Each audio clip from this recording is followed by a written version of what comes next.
Hello, dear friends. Hope you're having a wonderful experience at the virtual Unity Walk today. I want to thank Interfaith Council of Metropolitan Washington for arranging this Unity Walk in a virtual fashion this year. These programs enhance the shared experiences of all the faith communities in the DC area. All of us appreciate the efforts of the Interfaith Council of Washington and all other faith organizations that are doing this event. My name is Vasu Murthy. I'm a volunteer at the Sri Shiva Vishnu Temple, United Hindu Jain Temples, and Heartfulness Institute. I'm a Heartfulness Institute trainer who studied, practices, and trains people in yoga and heartfulness meditation. I want to talk about and give an introduction to yoga and meditation today. We'll go through some key concepts in yoga and meditation. At the later half of the program, we'll do a short experiential session consisting of breathing techniques, some guided relaxation, and some meditation so that people get a brief glimpse into yoga and meditation. In this talk, we are going to talk about some key concepts in yoga and meditation. We're going to talk about the 8 steps of yoga called Ashtanga Yoga. We're going to talk about what does subtle body mean in yoga and meditation. Next, we will talk about what are the different kinds of meditation practices that are followed in the world today. And after that, we will talk about what is the role of chakras in yoga. They play a very important role in psychological process and the spiritual progress in yoga. And then afterwards, we will talk about heartfulness meditation and its view of the chakras in a little bit more detail. After that, we will talk about, we have an experiential section where we do breathing techniques, pranayama, and guided relaxation techniques and heartfulness meditation. In the end, we will summarize the whole what we are doing today. Here are some of the key messages and concepts we are going to talk today. We are going to talk that all human beings are more than our physical bodies. We are a lot more subtler energy bodies inside us. All religions talk about these things. And then we will talk about the spiritual anatomy, which consists of chakras in the energy centers in the human bodies. Different chakras have different psychological and physiological characteristics. We'll talk about some of them. And as we go through these yogic practices, we are trying to free ourselves on our conditioning and dependence on the human body. So understanding the characteristics of these chakras help us in understanding the journey where we are and help us to enjoy this journey. And we will talk about the subtle body and how yogic practices help in purifying the subtle body. And then we'll talk about how meditation is the key practice for the spiritual progress in our path to spiritual evolution. So these are some of the key concepts that we're going to talk today. Next, we are going to talk about the 8 steps in the path of yoga. These are called Ashtanga Yoga. So the first 2 steps here are called Yama and Niyama. These are restraints and observances. These are the ethical building blocks as we go on the path of yoga. So yoga is placed very important emphasis on these ethical building blocks, because without these firm foundation of ethical building blocks, the path of yoga will not be stable. So here we have universal ethical values such as being truthful, being non-violent, being not stealing others' properties, not being greedy, being absorbed in the divine, and the observances, observing physical and mental purity and cleanliness, practicing contentment, self-discipline, doing study, self-study, self-awareness, inquiring into one's own reality. That means studying uh, books, relevant books, as well as doing the practices. And finally, the surrender to the divine principle. So all these are the first two ethical steps in yoga. After the first two ethical steps come the steps of asana and pranayama. These are yoga postures and breathing techniques. Most of the people will be familiar with these two parts of yoga. These help in building physical strength as well as achieving mental purity that are needed as we go into the next four advanced steps. The next advanced step is called pratyahara, or the withdrawal of the senses. Normally, our senses are focused on going outward into the world. Yoga teaches us to withdraw our senses and go inwards, inside us, where all the spiritual progress takes place. Next step is called dharana, where single focus concentration on the desired object. Usually we want to get closer to God or the divine principle. That's where our focus and concentration is. And then the next step is dhyana, where there's sustained awareness on the desired object. By cultivating the sustained awareness, we go into deeper and deeper states of consciousness, finally resulting in samadhi, which is deep absorption or total freedom. So these are 8 steps of yoga. This is a very simple presentation, but all of them are very complex concepts, each one of them requiring very detailed analysis and presentation. But since this is an introductory talk, we'll do it in a very fast-paced manner so that you can get to the details a little bit later. Next, we will talk about the concept of 3 bodies according to the yoga. Here, first we have the physical body. It's called the Sthula Sharir. We are all familiar with this body. And the next one is called the subtle body or the astral body or the Sukshma Sharir in Sanskrit. So this consists of the body of energy and vibration. And this is where all the mental impressions take place, what is called samskaras in Sanskrit. And the spiritual evolution has to do with purification of this subtle body by removing the complexities and samskaras and impressions on it. As we go on removing these impressions, we are reducing our ego and we are reaching higher and higher levels of consciousness. And the third innermost body is called causal body, the Karan Sharir. This is close to our innermost core. This is pure, unchangeable, and immutable. And this is very closely associated with the soul. So these are the 3 bodies in yoga. And then most yogi practices are most interested in the transformation of the subtle body. That's what happens in the processes of yoga. Next, we will talk about different forms of meditation that are being used in the world today. Again, we will talk at a high level. All these meditation practices have one thing in common.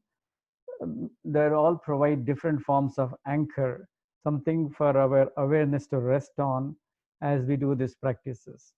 In this first category of meditation techniques, breath and body awareness is used as the anchor to rest our awareness on as we do the meditation practices.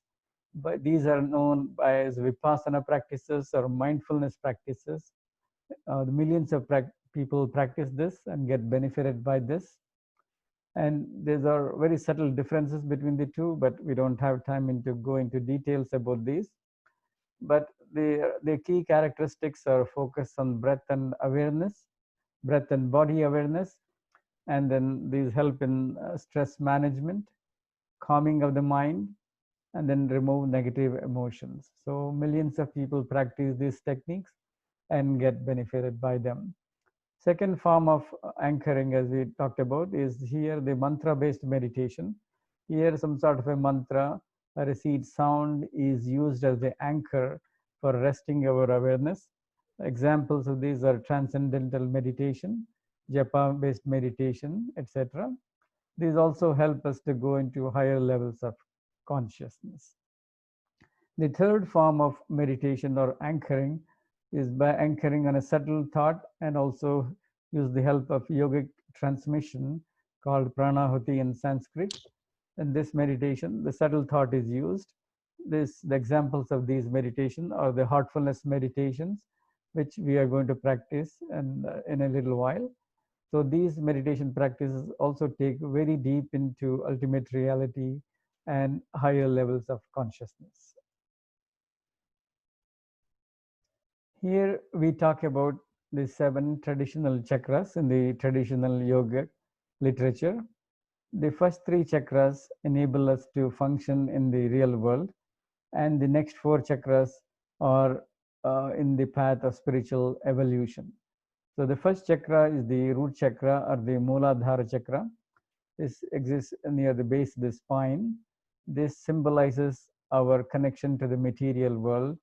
Whatever action we need to take in the material world, we have to work with this root chakra. And the next chakra is called Swadhisthana or sacral chakra. This is symbolizes creativity and all forms of desire. So if you want to be creative energies, so you have to work with this chakra. The next one is called Manipur chakra or the navel chakra, or it is also sometimes called the solar plexus chakra. So this symbolizes dynamism, energy, willpower, and to take action in the world. So these are represented in the navel chakra. And the next 4 chakras, as we said, represent spiritual evolution. The first 3 chakras are common to humans and animals, but the next 4 chakras are more evolved in the humans, because humans have opportunity for spiritual evolution. The first chakra here is the heart chakra, in the heart region. Here it represents love, compassion, kindness, emotions, and relationships. So these are connected with the heart chakra. The next one is the throat chakra, which symbolizes higher discrimination, higher knowledge, self-expression, and communication. Each one of those chakras also correspond to the endocrine glands and control the endocrine glands themselves. So the throat chakra corresponds to the thyroid gland. For example, we can see a relationship between communications and thyroid. If there are self-expression is blocked or communication is not proper, that can result in thyroid challenges. That's what yoga says. The next one is the Ajna chakra or the third eye chakra. This is symbolizes perception, intuition, mysticism, so visibility to go beyond time. These are some of the symbols of the third eye chakra. And the last chakra is the crown chakra at the top of the head. It's also called Sahasradal Kamal. This is represents pure consciousness, spiritual connection, and spiritual evolution. These are some of the characteristics of this chakra. Next, we talk about the chakras in the heartfulness system.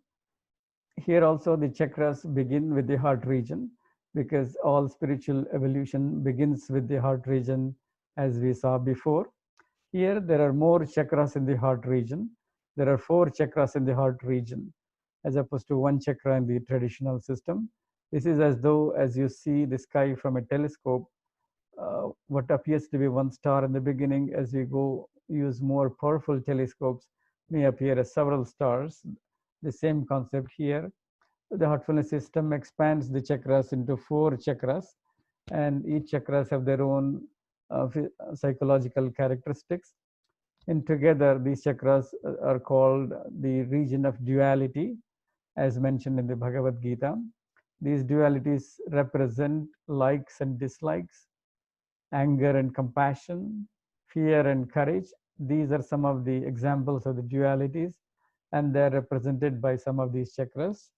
Once we transcend these dualities of these chakras and the throat chakra, the 5th chakra, then you go into the super conscious region in the chakras 6 through 12, which are on the top of the head, all over the top of the head and back to the back of the head. These are various levels of super conscious regions in this area. As we traverse these regions, we will experience different levels of super consciousness. and resulting finally in chakra 13, which is the very close to the central region or the ultimate reality. So this represents a progressive view of very high and fine superconscious states as we go through our spiritual journey. Again, all these are very high level 50,000 feet description, because there are a lot of nuances underneath them. In this introductory lecture, we'll again just talk about high level concepts. Next, we will go into some experiential techniques, starting with breathing exercises. Yoga says that there is a strong connection between breathing and mental calmness. Slower your breathing, more calmer your mental processes will be, and vice versa. You can see that when we are anxious, our breathing will be shallow and fast. So by reversing the process, by gentle and slow breathing, we can strengthen our relaxation techniques. So yoga also says that left nostril breathing strengthens the parasympathetic nervous system. Left nostril is responsible for the rest and relaxation portion of the body and the various organs.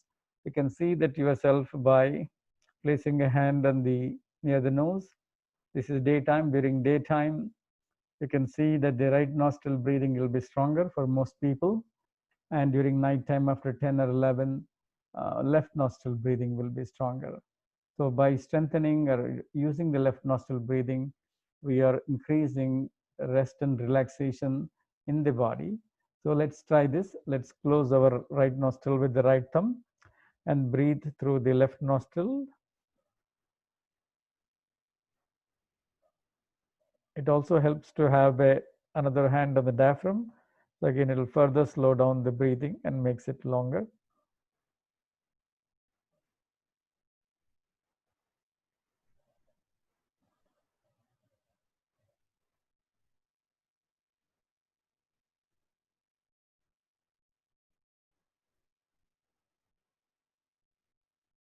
As you inhale, imagine fresh energy coming to your body.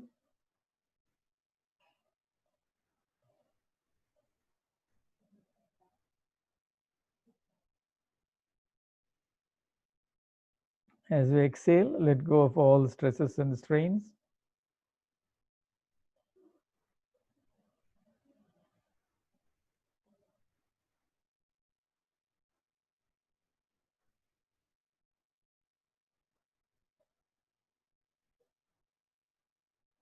Have an attitude of smile towards all internal organs.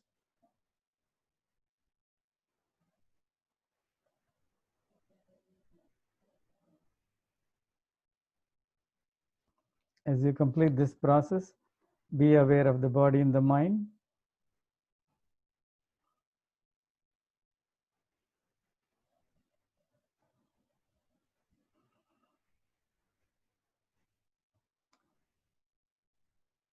Turn your palms upwards and be aware of the energy in the palms.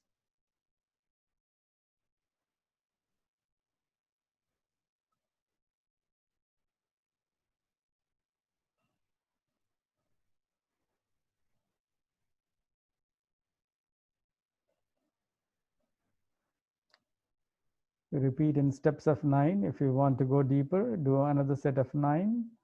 You can see that just with a few cycles, our mental processes have calmed down and slowed down.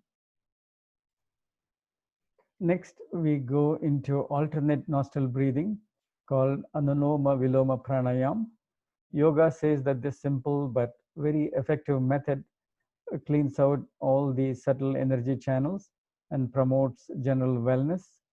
Obviously, all breathing techniques also help in the respiratory function, very important these days. Um, so here we breathe alternately through the left and the right nostril. We close the right nostril with the right thumb as before. To close the left nostril, we close the index and the middle fingers and use the ring and the little fingers to close the left nostril when we breathe through the right nostril. So let's try this. Let's close our right nostril. Start with exhale through the left nostril.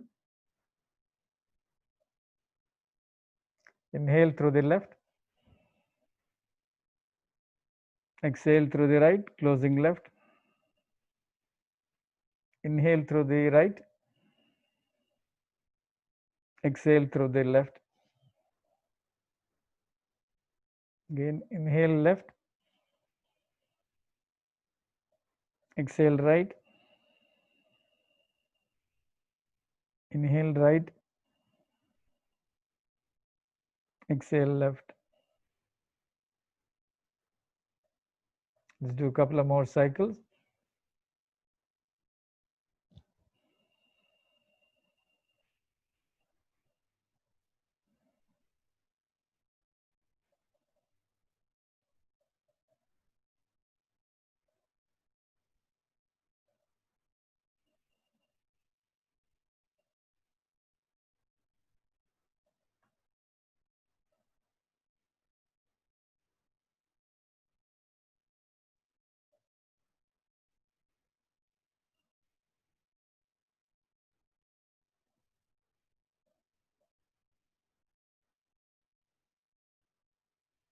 Again, as you inhale, imagine fresh energy coming to your body.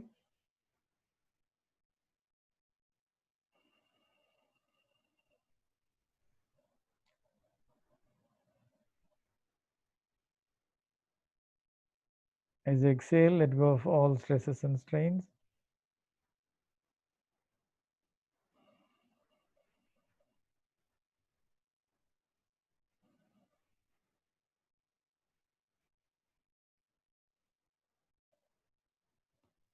As we come to the end of this process, again, be aware of the body and the mind.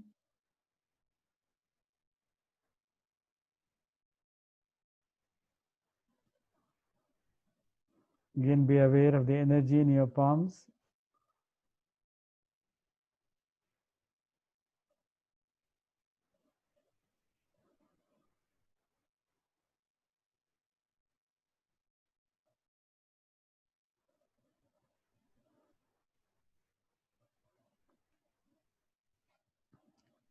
So again, you can see that just by breathing through a couple of iterations, we will are able to have great relaxation in the mind and the body. So again, we repeat in steps of 9. And then if you want more relaxation, you can do another cycle of 9. These are very simple and quick methods. You can just in a couple of minutes, you can bring your mind and body into great balance, very strong methods. Next, we will do a guided relaxation technique where we are going to progressively relax all part of the body from feet to the head. So let's close our eyes. Let's be aware of our breathing. As we inhale, imagine fresh energy coming into your feet and ankles.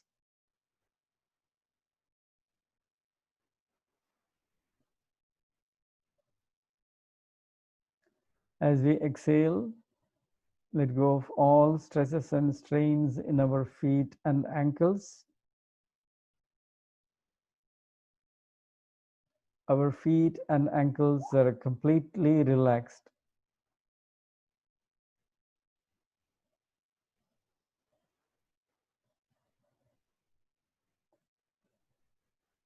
Next, imagine fresh energy from the ground coming and filling our legs as we inhale. Our entire legs are being filled with fresh and healing energy.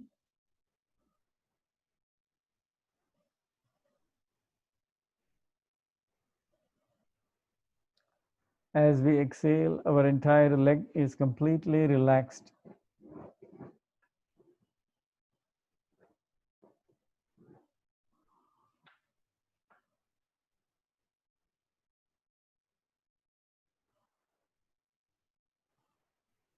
As we inhale, imagine fresh energy from the ground coming into our abdominal region, filling all the organs in the abdominal region with fresh energy.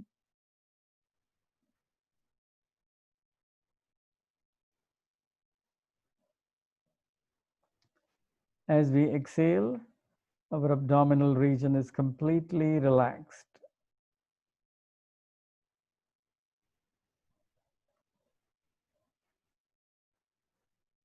Next, imagine fresh energy from the ground coming into your upper chest region as we inhale, filling it with fresh energy.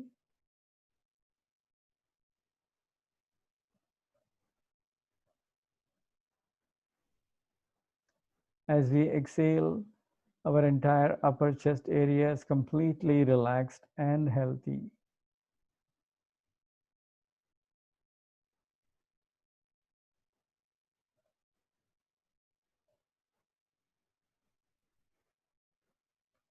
As we inhale, imagine fresh energy coming into your back area, filling the lower back and the upper back areas with fresh energy.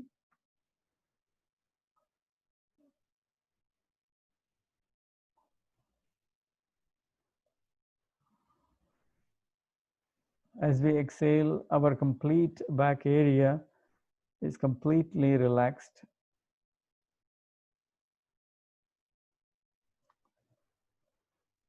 Next, imagine fresh energy from the ground coming, filling our arms.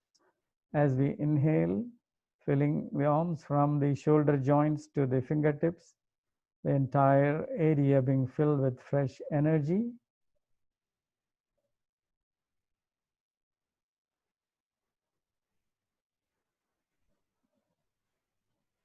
As we exhale, our entire arms are completely relaxed.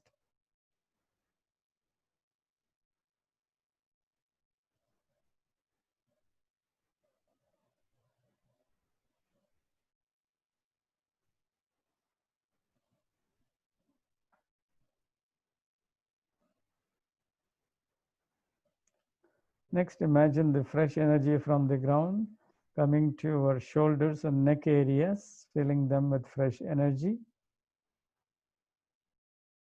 These areas can have some stresses accumulated in them.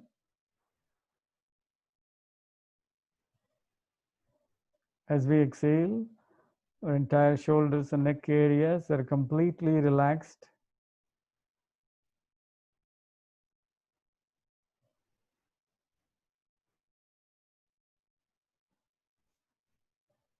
Next, imagine fresh energy from the ground coming to your head area, filling all the organs in the head area, including all areas of the brain with fresh energy.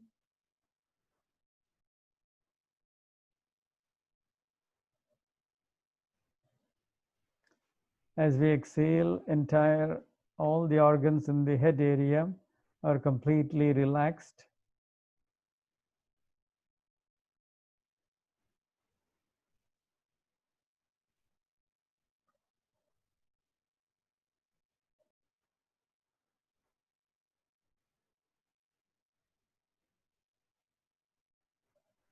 As you inhale, imagine fresh energy coming to the mind area, mind region.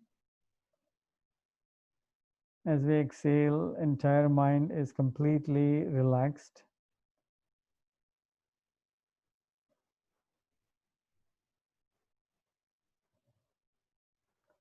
Now bring your awareness to the heart region and let your awareness rest in the heart region.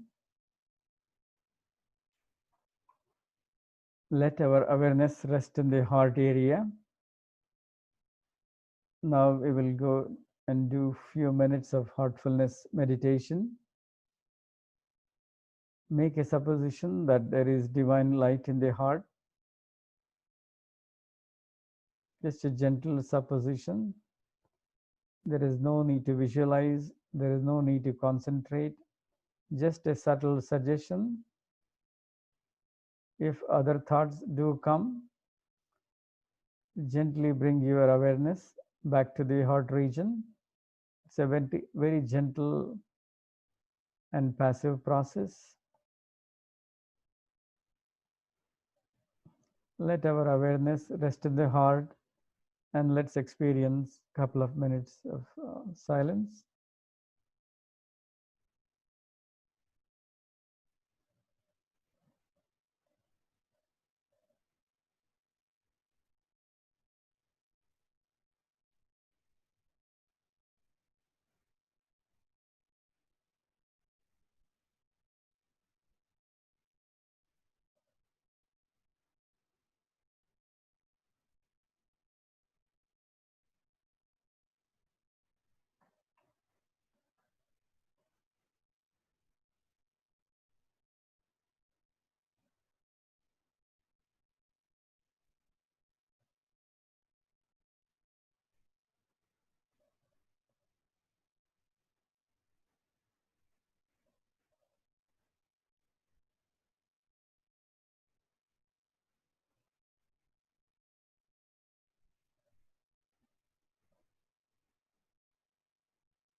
As we come to the end of this process, be aware of the heart region again.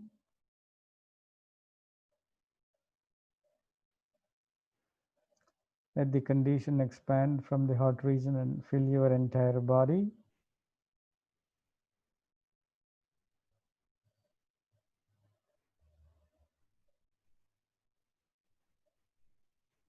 Bring your awareness back to the heart region. Half open your eyes. Again, be aware of the heart region.